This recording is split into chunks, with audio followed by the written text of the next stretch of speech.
हमको इल्जाम लगाया जाता है कि मजलिस और ओवैसी क्यों ज्ञान वापी के मसले को उठाया है। मैं नौजवानों से कह रहा हूं जो आज 20-22 साल के नौजवान हैं, मैं तुमको कह रहा हूं नौजवानों, बाबरी मस्जिद को याद रखो। बाबरी मस्जिद को हमसे छीन लिया गया, उसी तरीके से कोशिशें की जा रही हैं कि ज्ञान वापी को भी छीन लिया जाए, मथुरा की ईदगाह को भी छीन लिया जाए, लखनऊ की टीली वाली मस्जिद को छीन लिया जाए, मुंबई की हाजी अली दरगाह, ख्वाजा अजमेरी का आस्थाना, यह सब हो रहा है।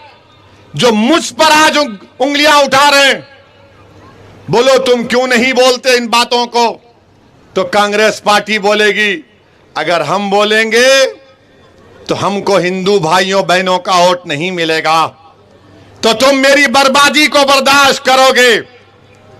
मेरे मस्जिद के तकद्दुस को पामाल किया जा रहा है, तुम कुछ नहीं बोलोगे। मेरी बेइज्जती की जा रही है, तुम कुछ नहीं बोलोगे।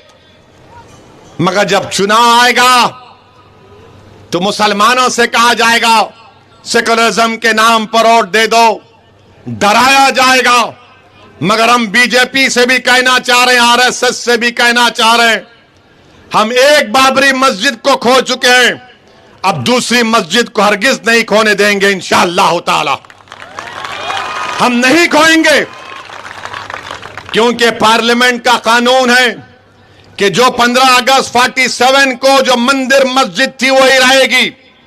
और देश के प्रधानमंत्री को भी हम बता रहे हैं, मोदी जी 91 के कानून को मानिए और आपके इन लोगों से कहिए जो कोर्ट को जा रहे हैं उनका इख्तियार जरूर है, मगर देश का माहौल अगर कोई खराब कर रहा है तो आप ही की आइडियोलॉजी के लोग दौड़ दौड़ कर रहे हैं।